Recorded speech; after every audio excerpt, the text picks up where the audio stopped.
जय हिंद दोस्तों, कैसे आप लोग? चलिए बहुत अच्छे होंगे। तो आज की हम लोग की ये लास्ट टॉपिक होती है। एकर मतलब लास्ट का मतलब कौन लास्ट? ये समतल पृष्ठों पर प्रकाश का जो परावर्तन है इस वाले का। एकर मतलब 14 नंबर जो पार्ट है उसका ये आखिरी वीडियो है। एक बाद फिर से हम लोग की मैथ की सीरीज चालू होगी, फिर साइंस की सीरीज चालू होगी। ठीक है, तो टाइम न ले तो हम लोग चलते हैं अपने टॉपिक पर। हाँ, एकदम अंत तक देख के जाइएगा, कुछ न कुछ लेके जाएंगे। बहुत खतरनाक वाली टॉपिक है।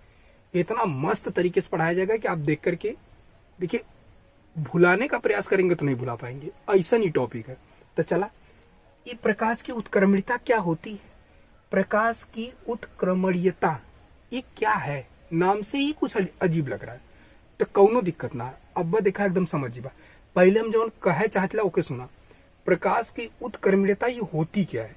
ठीक, देखा, प्रकाश के परावर्तन के अनुसार, प्रकाश के परावर्तन के अनुसार परावर्तित किरण को यदि आपतित किरण मान लिया जाता है तो आपतित किरण परावर्तित किरण की भांति कार्य करने लगती है।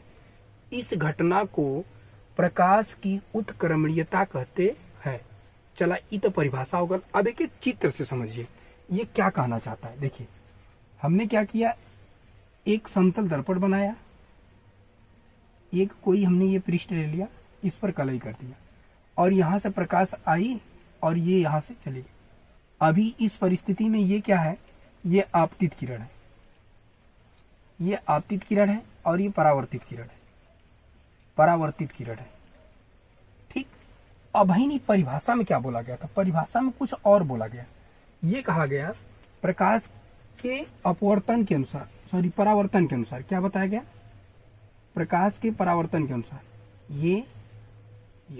ये आपतित किरण है, ये परावर्तित किरण है। इतनी क्रिया तो बताई गई थी। देखिए, प्रकाश के परावर्तन के अनुसार जो परावर्तित किरण है, ये परावर्तित किरण, परावर्तित किरण को यदि हम क्या मान लें? आपतित किरण मान लें। क्या मान लें? आपतित किरण मान लें। आपतित किरण मान लें तो ये जो आपतित किरण है, अब ये किसकी भांति कार्य करता है? परावर्तित किरण की भांति कार्य करने लगता है। अब ये कैसन कार्य करने लगता है? परावर्तित किरण की भांति। देखो, यहां मैटर बस समझने का है, कुछ खास नहीं है इसमें। इस टॉपिक का नाम देखिए, प्रकाश की उत्क्रमणीयता। उत्क्रमणीयता मतलब उसको पलट देना। एकर मतलब कहले का रहा है। देखिए सीधे शब्द में, प्रकाश के परावर्तन के नियम के अनुसार या प्रकाश के परावर्तन के अनुसार, परावर्तन क्या होता है? आपतित किरण आई, टकरा करके चली गई, आपतित किरण आई, परावर्तित हो गई सतह से टकराने के बाद। अब यही में क्या कहता, इसमें यह कह दिया कि परावर्तित किरण को यदि आपतित किरण मान लिया जाए तो देखिए, अब ही नहीं, ये परावर्तित किरण थी ना, इधर गई। अब इसको हमने जब आपतित किरण मान लिया तो ये आपतित किरण जो है वो परावर्तित किरण की भांति कार्य करने लगता है। एकर मतलब ये परावर्तित किरण को यदि हम आपतित किरण मान लेते हैं, अब आपतित किरण होगा तो इस प्रकार हो जाएगा, और अब ये परावर्तित होगा तो इस प्रकार हो जाएगा। तो बस कहे का मतलब ही रहा कि परावर्तित किरण को, देखिए परावर्तित किरण को जब हमने आपतित किरण मान लिया तो ये जो आपतित किरण है ये परावर्तित किरण की भांति कार्य करने लगती है। और इसी घटना को हम लोग क्या कहते हैं? प्रकाश का उत्क्रमणीयता कहते हैं। एकदम समझ में आ गया होगा, हमको विश्वास है कि आप लोग एकदम समझ गए होंगे। ठीक हो, अगर ना समझ रहा तो लास्ट बार बताओ जाता, देख रहा, ध्यान से समझना। प्रकाश की उत्क्रमणीयता क्या होती है? हमसे कहा गया है सीधे शब्द में क्या? प्रकाश के परावर्तन के अनुसार, प्रकाश के परावर्तन के अनुसार, जे ना पढ़ ले प्रकाश का परावर्तन, जाए पीछे पढ़ ले। प्रकाश के परावर्तन के अनुसार परावर्तित किरण को, परावर्तित किरण कौन है? परावर्तित किरण को आपतित किरण मान लिया जाए, परावर्तित किरण को आपतित किरण मान लिया जाता है तो जवन आपतित किरण है वो परावर्तित किरण की भांति कार्य करने लगता है। इस घटना को ही हम लोग क्या कहते हैं? प्रकाश का उत्क्रमणीयता कहते हैं। एकदम बेहतरीन तरीके से समझ में आया, कोई दिक्कत नहीं ना? चलिए अब हम लोग टॉपिक नंबर 2 में चलते हैं। ये प्रतिबिंब क्या होता है? देखा, एक एक खाली ध्यान से सुन ला, याद हो जाए। एकदम हमारे साथे साथे बोला चलेंगे, आप लोग को एकदम याद करवा देंगे। एकदम शॉर्ट से शॉर्ट, एकदम सिंपल। आसान शब्दों में है। देखा का प्रतिबिंब, देखिए वस्तु से चलने वाली प्रकाश की किरणें, वस्तु से चलने वाली प्रकाश की किरणें अपवर्तन या परावर्तन के पश्चात,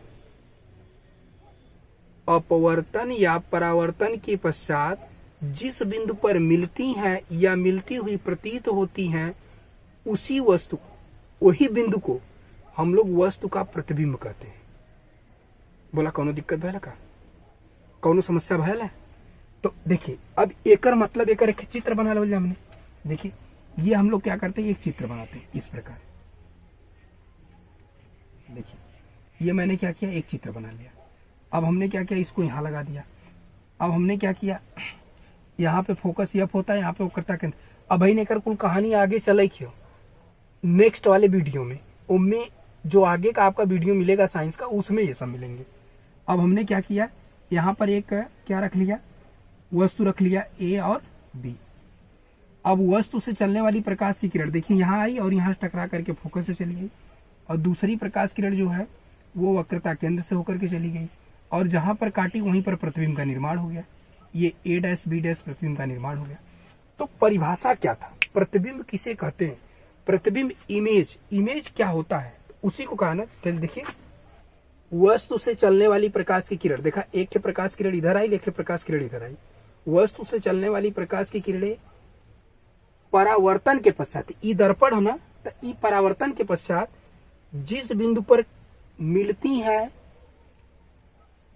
या मिलती हुई प्रतीत होती है, उसी बिंदु पर वस्तु का प्रतिबिंब बनता है, जिसे हम लोग प्रतिबिंब कहते हैं। ये दूसरे तरीके से बतौलिए, अपन मेन परिभाषा तो वो है, ये खाली परावर्तन वाला बतौलिए, क्योंकि ये दर्पण है ना ये भी दे, तो हमके प्रतिबिंब पढ़ना है तो वो टोटल वे में पढ़ना है।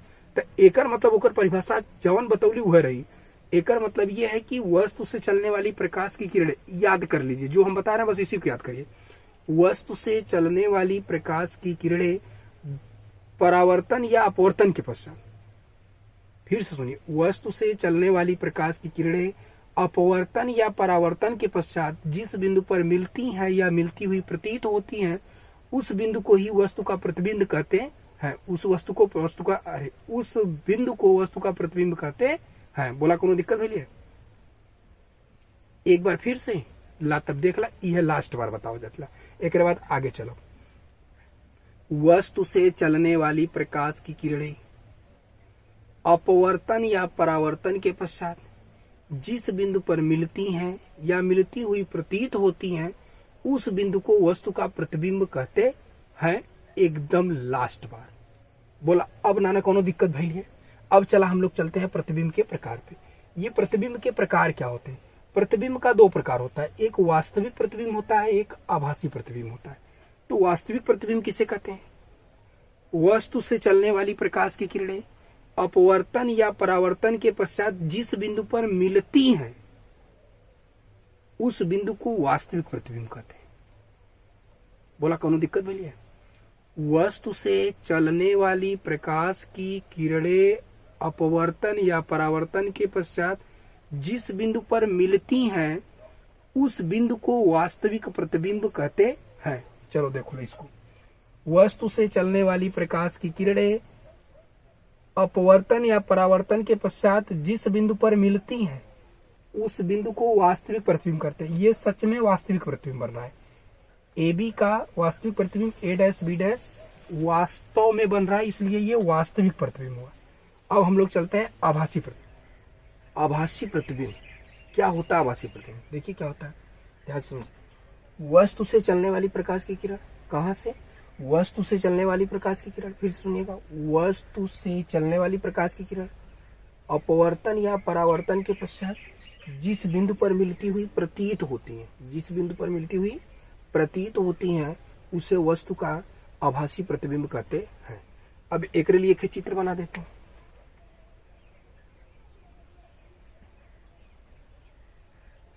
ये मैंने क्या किया, एक चित्र बनाया और यहां से हमने इसको इस प्रकार लिया और यहाँ पे वस्तु रख दिया गया ए बी। यहाँ से ये प्रकाश की लड़ाई और ये इधर चली गई और ये यहाँ से इधर से जाती हुई प्रतीत होती है, ये एफ हो गया, और यहाँ से दूसरी प्रकाश किरण ये जाती है, और यहाँ पर जहाँ पर काटता है वहाँ पर एक प्रतिबिंब बनता है ए डैश बी डैश। देखिए, वस्तु से चलने वाली प्रकाश की किरण अपवर्तन या परावर्तन के पश्चात जिस बिंदु पर मिलती है, देख रहे हैं यहाँ पे, मिलती हुई प्रतीत होती, मिलती नहीं है, मिलती हुई प्रतीत होती है, उस बिंदु को हम लोग क्या कहते हैं? आभासी प्रतिबिंब कहते हैं। क्या कहते हैं? आभासी प्रतिबिंब कहते हैं। चलिए एक बार आसानी से फिर से बता देते हैं, उसके बाद फिर अगले टॉपिक में। वस्तु से चलने वाली प्रकाश की किरण, वस्तु से चलने वाली प्रकाश की किरण अपवर्तन या परावर्तन के पश्चात जिस बिंदु पर मिलती हुई प्रतीत होती हैं, उस बिंदु को हम लोग क्या कहते हैं? आभासी प्रतिबिंब कहते हैं। चला, ये होगा। अब हम लोग चलते हैं दर्पण पे। ये दर्पण होता क्या है? दर्पण के कहा जाला, देखा, ध्यान से समझिए, एकदम आसान भाषा में। दर्पण किसे कहते हैं? देखिए, किसी पारदर्शी माध्यम, किसी पारदर्शी माध्यम का एक पृष्ठ कलई हो, पारदर्शी माध्यम का इस पार से उस पार देख सके। देखा कि पहले वाले वीडियो में बतौले ना, इस पार से उस पार जो प्रकाश किरणें जा सकती है उसे पारदर्शी माध्यम कहते हैं। लेकिन उसके एक साइड क्या होना चाहिए? एक साइड क्या होना चाहिए? कलई होना चाहिए। एक मतलब ई वाला मैटर, ये वाला मैटर, देख रहे हैं? देखिए, ये वाला ऐसा पारदर्शी माध्यम। पहले ये क्या था? देखिए, अभी ये पारदर्शी है, अब इस पार से इस पार जा रही है, जिसके एक साइड कलई हो, देख रहे हैं? या मैंने क्या कर दिया? एक साइड कलई कर दिया। अब ये क्या हो गया? ये दर्पण बन गया। अब कहेंगे ये कैसे परिभाषा? ऐसे ना परिभाषा होगा करेंगे। हमने क्या बोला? ऐसा पारदर्शी माध्यम जिसका एक साइड क्या हो? कलई हो, उसे क्या कहते हैं? उसे क्या कहते हैं? दर्पण कहते हैं। अब कहा कि ये सही परिभाषा हो, और कहा बस एक शब्द और जोड़ला, ऐसा पारदर्शी माध्यम जिसके एक साइड कलई हो तथा दूसरे वाले साइड से प्रकाश का क्या हो? परावर्तन हो, उसे क्या कहते हैं? उसे क्या कहते हैं? उसे क्या कहते हैं? दर्पण कहते हैं। बोला कोनो दिक्कत भैया? चला देखा, तो देखिए, ये हमने क्या किया? एक पारदर्शी पहले माध्यम खींचा, फिर उसके एक साइड मैंने कलई कर दिया, और दूसरे साइड से प्रकाश का क्या होने लगा? परावर्तन होने लगा। इसी को हम लोग क्या कहते हैं? दर्पण कहते हैं। अब दर्पण के किसकी बात आती है? प्रकार की। दर्पण का जो प्रकार होता है वो दो प्रकार का होता है, एक समतल दर्पण, एक गोली दर्पण। समतल दर्पण इसमें पढ़ना नहीं है, क्योंकि इसको हम लोग अगले पाठ में पढ़ेंगे। हाँ, इसमें पढ़ना क्या है? समतल दर्पण पढ़ना, समतल दर्पण पढ़ना और इसके गुण को पढ़ना, दोनों चीज को पढ़ना, ठीक है? तो पहले समतल दर्पण पढ़ देते हैं हम लोग। ऐसा दर्पण जिसका परावर्तक पृष्ठ समतल हो, देखा, ये देखा, ऐसा दर्पण जिसका परावर्तक पृष्ठ, देख रहे हैं? जिसपे परावर्तक मतलब आने वाली, जिसपे टकराती है प्रकाश किरण, वही तो परावर्तक पृष्ठ होता है। ऐसा दर्पण जिसका परावर्तक पृष्ठ कैसन होता है? समतल होता है, उसे समतल दर्पण कहते हैं। देखिए, इसका जो परावर्तक पृष्ठ समतल एकदम प्लेन हो कि ना, एकदम समतल हो कि ना, यही भी तो उसको किस नाम से जाना गया? समतल दर्पण के नाम से जाना जाता है। ऐसा दर्पण जिसका परावर्तक पृष्ठ कैसन हो? समतल हो, उसे क्या कहते हैं? समतल दर्पण कहते हैं। अब चलते हैं समतल दर्पण के गुण। अब एक मिटा देंगे, कब नहीं? चलो एक मिटाई पर चला, ये की देखला ही लग रहा। देखिए, हम लोग का टॉपिक क्या है? ये वाला है कि समतल दर्पण के गुण। ये बहुत इंपॉर्टेंट है, वेरी इंपॉर्टेंट। ये बहुत ही इंपॉर्टेंट है, जितना एक हम कहीं इंपॉर्टेंट उतना कम हो। देखिए क्या है, पहला क्या होता है? समतल दर्पण की जो फोकस दूरी होती है वो अनंत होती है। एक चीज वेरी वेरी इंपॉर्टेंट, अगर आपसे कोई पूछ दे कि बताइए किसकी फोकस दूरी अनंत मानी जाती है, तो आपका जवाब होगा समतल दर्पण का। अगर हम आपसे कहें कि समतल दर्पण की फोकस दूरी कितनी होती है, तो आपका जवाब क्या होगा? अनंत होती है। कितनी होती है? अनंत। बोला कोनो दिक्कत नहीं? अब आगे अब देखिए, सॉरी, समतल दर्पण का दूसरा का गुण क्या होता है? संपूर्ण प्रतिबिंब अपना आधा समतल दर्पण होता है। अभी कर मतलब कहा, जैसे हम अपना प्रतिबिंब अगर पूरा देखना चाहते हैं यहां से पैर तक, तो जो समतल दर्पण होगा वो हमारे से आधा होगा। अगर हम 5 फीट के हैं तो समतल दर्पण 2.5 फीट का होगा। एक मतलब समझला? एक मतलब समझला? अगर हम अपना, कहने का मतलब कोई वस्तु है, मान लीजिए ये कोई वस्तु है, इसको समतल दर्पण में अगर पूरा देखना है तो एक आधा समतल दर्पण होना चाहिए। बोला कोनो दिक्कत? कहने का मतलब यह है कि किसी भी वस्तु का प्रतिबिंब अगर समतल दर्पण में देखना है तो उस वस्तु का आधा समतल दर्पण होना चाहिए। ये इसका दूसरा गुण है। बोला कोनो दिक्कत? जैसे हमने कहा ना, ये कोई वस्तु है, अब इसको हमको समतल दर्पण पे पूरा देखना, तो एकर आधा का होना चाहिए समतल दर्पण होना चाहिए। बोला कोनो दिक्कत? चला आगे। वस्तु और प्रतिबिंब समान दूरी पर, कहने का मतलब समतल दर्पण पे यदि वस्तु देख रहे हैं ना, ये वस्तु है, अब यहाँ वस्तु है, एकर मतलब ये दर्पण, ये समतल दर्पण, ये वस्तु है, एकर मतलब जितना दूरी पे यहाँ से ये है उतने दूरी पे प्रतिबिंब बनेगा यहाँ। कहे का मतलब ये है, ये हमने क्या किया, एक समतल दर्पण ले लिया, एक समतल दर्पण है, एकर मतलब वस्तु अगर यहाँ से 5 सेंटीमीटर पे रखी गई है तो 5 सेंटीमीटर दूरी पर भी क्या बनेगा, प्रतिबिंब बनेगा। जहां से ये वस्तु रखी गई है वहां से प्रतिबिंब भी कितने सेंटीमीटर पे बनेगा, 5 सेंटीमीटर पे बनेगा। कहे का मतलब समझला, जितना सेंटीमीटर है, एकर मतलब हमने सीधे शब्द में ये बताया, ये कोई वस्तु रखी गई है, ये मान लीजिए समतल दर्पण से 5 सेंटीमीटर की दूरी पे रखी गई है, तो इसका जो प्रतिबिंब बनेगा वो 5 सेंटीमीटर दूर ही बनेगा। बोला कोनो दिक्कत? इसीलिए हमने कहा कि वस्तु और प्रतिबिंब समान दूरी पर होते हैं। समतल दर्पण पे जो वस्तु होता है, जितना दूर वस्तु रखा रहता है उतना दूर पे प्रतिबिंब बनता है। बोला क्लियर होगा? कोनो दिक्कत ना भाई, आगे चलता है। नाई, नाई कहने का मतलब जो बार और कटिंग वटिंग करते हैं सब, उसके सामने जो सब लोग बैठते हैं, बैठने के बाद एक बड़ा वाला शीशा लगा होता है ना, वो शीशा कौन सा होता है, वो समतल दर्पण होता है। और लड़की लोग जो जाती है फेशियल वेशियल कराने के लिए, उसमें कौन सा दर्पण का प्रयोग किया जाता है, वो तो यह दर्पण बोला, वो तो अपन मुंह में देख ले। बोला कोनो दिक्कत? एकर मतलब घरों में जो प्रयोग किया जाता है वो का होता होगा, अरे भैया वो तो समतल दर्पण हुई, वो तो वही में वाला। बोला कोनो दिक्कत है समतल दर्पण में? ओकर गुण में ये बतावा, चौथा गुण में क्यों को कोनो दिक्कत है? ये आसान है ना, यही देख के सटासट बताओ दिया। आगे समतल दर्पण प्रतिबिंब, ये इंपॉर्टेंट है। देखिए समतल दर्पण पर जो प्रतिबिंब बनता है वो हमेशा आभासी और सीधा बनता है। कैसा बनता है? आभासी और एकदम सीधा बनता है। इनमें कुछ करने की जरूरत है ना। फिर से समझिए एक बार शॉर्ट रिवीजन। समतल दर्पण के गुण में फोकस दूरी अनंत होती है। समतल दर्पण में जो फोकस दूरी होती है वो अनंत होती है। संपूर्ण प्रतिबिंब अपना आधा, देखिए कहने का मतलब है कि अगर हमको अपना प्रतिबिंब संपूर्ण देखना है, मैंने जैसे इस प्रकार लिया, इसको अगर पूरा प्रतिबिंब देखना तो एक आधा समतल दर्पण लेना पड़ेगा। ये दूसरा का था। तीसरा का क्या है? वस्तु और प्रतिबिंब समान, जितने दूर पे दर्पण से वस्तु रखी होती है उतने दूर पे प्रतिबिंब बनता है।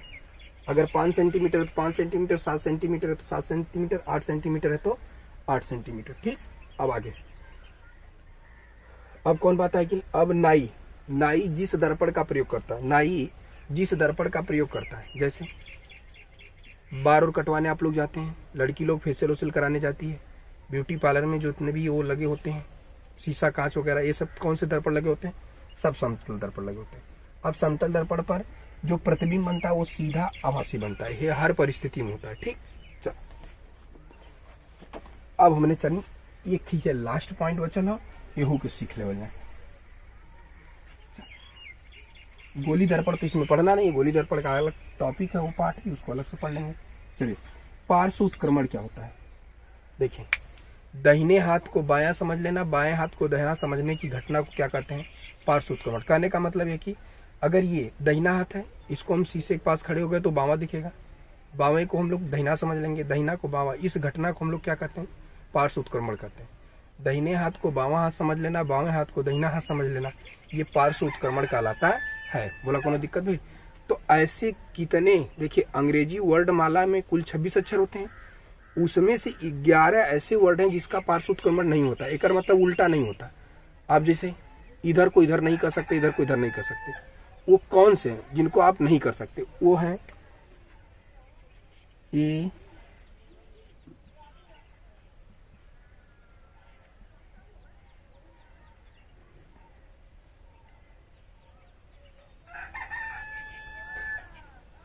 ये तना, देखिए इसका पार्श्व उत्क्रमण नहीं होता, इसका पार्श्व उत्क्रमण नहीं होता है। एकर मतलब हमने कहा ना, यदि हम दाहिने हाथ को बावां समझ ले, बावें हाथ को दाहिना समझ ले, तो ये घटना क्या कहलाती है? पार्श्व उत्क्रमणता कहलाती है।